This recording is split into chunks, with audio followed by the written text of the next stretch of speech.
Please welcome This American Life host and executive producer, Ira Glass.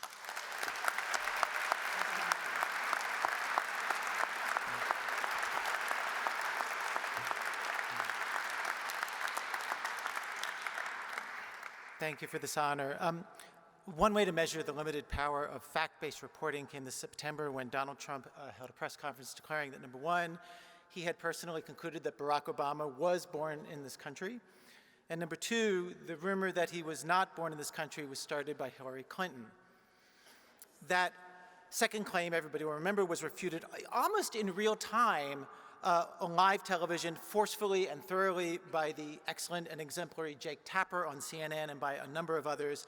And then the entire machine of the American mainstream media kicked into gear immediately and for a few days, refuting the lie about Hillary Clinton starting the birther controversy.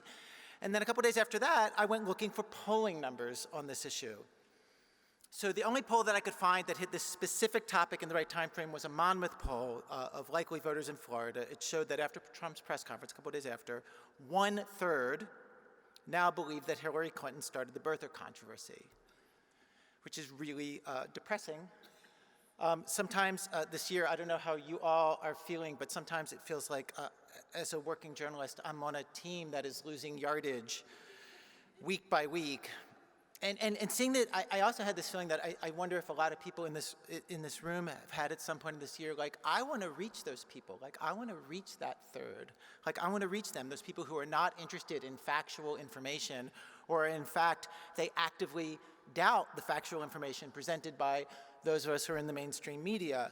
And it's a puzzle, honestly, I've been thinking about for months. Like, how do we present fact-based reporting to people who do not trust any of us in this room? Like, what do we need to invent to do that? I will say, because I am a fact-based person, the answer to that is possibly that there's nothing we can do. But I'll also say,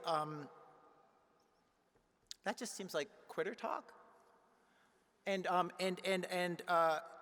among the American values that I believe that journalists carry every day in their jobs in exemplary ways is that we are not quitters. We make the extra phone call. We do the extra interview. We do not shut up, ever. And I don't know. I feel like we need to run at this problem. We were told to focus our remarks tonight. I got an email saying, focus on, quote, things that will inspire our audience. Ever since I was a baby reporter at NPR when I was 19 and 20 years old, I have taken my assignments very seriously, and I try to deliver to my editors what I am asked. Here are some things that I see right now that I find to be hopeful. First off, in just these first few days of this new administration, the force and the speed with which the press has been countering the non-factual statements coming out of the White House has been totally wonderful to watch.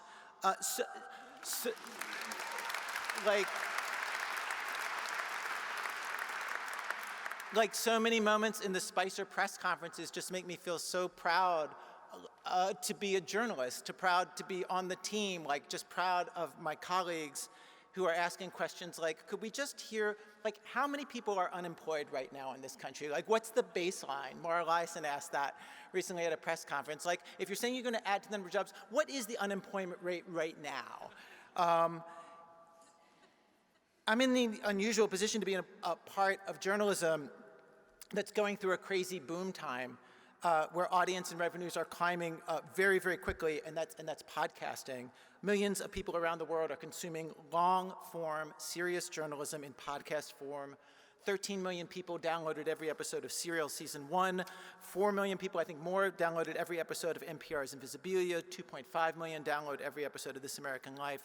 And one of our producers, Zoe Chase, I feel like these podcasts go places that are really interesting. One of our producers, Zoe Chase, was at the inaugural ball, one of the inaugural balls last week, the one for people who create memes and troll on behalf of Donald Trump on social media.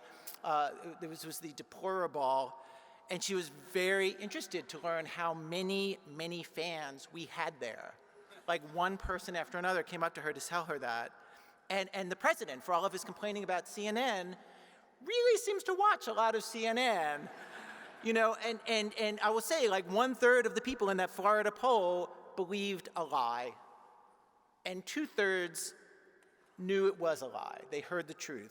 That's most. That's still most, which is to say, people are still paying attention to what we're doing. We are still in the game. As Lester Holt said at the beginning of this, let's do our jobs.